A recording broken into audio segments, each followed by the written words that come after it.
Some of you might know me because of a story I broke last March concerning something called the Guardians of the Looking Glass. Basically, what we had here is a technology that was built which would give those people who operated that technology, of course, a huge advantage because they could see and view timelines within a stream, within a field.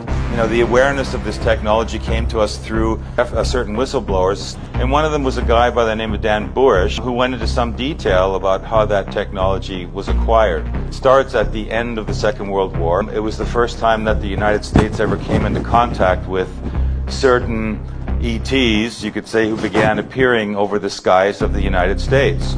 And their appearance, again, was accompanied by crashes and captures of both the craft and the pilots piloting that craft. And it leads directly to the formation of the breakaway civilization, that which was created by one ultra secret society that was called Majestic 12. They who have ultimately come into possession of the Looking Glass material and time travel and other technologies ever since. So between 1947 and the early 50s, there were a series of crashes that took place, not just one, and they started the whole back engineering process. And they also had captured extraterrestrial beings. And the Looking Glass has ended up in S4 Area 51. The program out at Area S4 consisted of 3 projects: Project Galileo, Project Sidekick, and Project Looking Glass.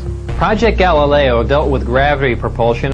Project Sidekick dealt with a beam weapon that had a neutron source and was focused by a gravity lens. Project Looking Glass dealt with the physics of seeing back in time. What they really discovered, in principle, is that the ETs are not really truly ETs. They're us from the future.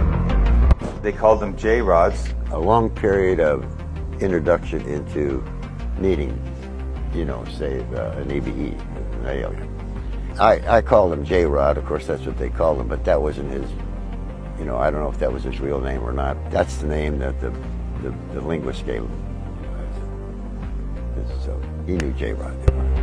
Came from Zeta Reticuli, which is what we are going to colonize in the future. And they traveled back 52,000 and 45,000 years respectively. State planet origin? Okay, yesterday you told us you traveled, and I quote, thousands of light years to get here.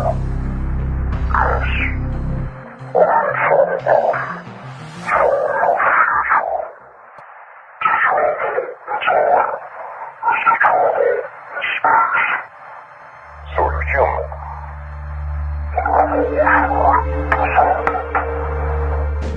To exactly before this time, before this event takes place, for different reasons. What they found was that there are 3 types of beings.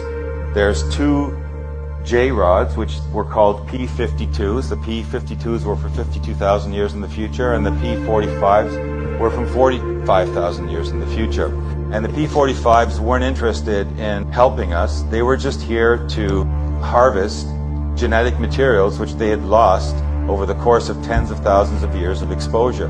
The P-52s also returned because they came back and they were trying to tell us our consciousness can affect our timeline. Not just the timeline, but also cosmic events.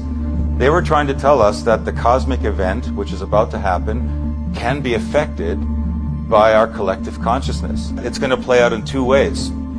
It could end up with a timeline that prevails that's an organic timeline, where mankind will begin to wake up and en masse, and that we will change the trajectory of that course by raising our consciousness, and then there's going to be some event, and our change in consciousness will actually set in motion a positive version of how that event affects us. We've heard about ancient civilizations like Atlantis or Lemuria or Mu, and you know, they come and go. They always seem to end in some huge cataclysm or some destruction, some destructive event happens, society blows up.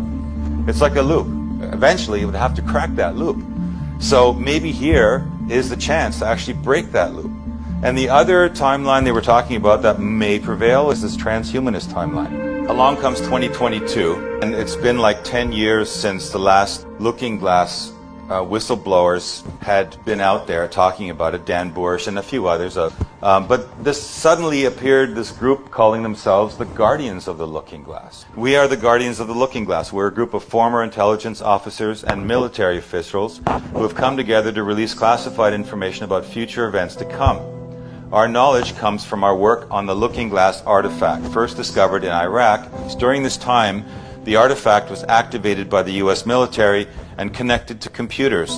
We were able to see dozens of future timelines and the convergent singularities that led to two possible outcomes by the year 2030. In one outcome, humanity awakens and the current order is dismantled, and an event occurs, and instead of this event being negative, it is a positive one. In the other outcome, the current structure remains in place, a nuclear war takes place along with many horrible events, then the event occurs, and instead of being a positive event, it's a negative one. I'm going to talk about what we can do about it, and that's got to do with the positive timeline. We have opportunity here. The J-Rods, they told us that basically they were talking about these two primary timelines. That there is a future where a possibly pole shift related environmental catastrophe is averted and does not happen. And relative to this different timeline, the future that generated the J-Rods as we know them will never evolve from our own, and we have taken a new path. So in this timeline, which also the Guardians saw, there is a probability of that happening, and so they talk about that as well. If the post-global pole shift environmental catastrophe does not occur, the benefits could be to alternatively produce a human consciousness, liberating evolutionary leapfrog, and a level of enlightenment among the masses that will produce a new set of future timeline trajectories that will compassionately steer the course of humanity into a virgin future of untold beneficial futures and heights, and in fact fulfill the original evolutionary directive to evolve consciousness of humanity to its optimum potential as future creative agencies in the universe. These messages that we got from these J-Rods decades ago are trying to reinforce that idea, and now we're starting to, maybe the reason this came up now is because we're kind of at that last moment where we could make it happen.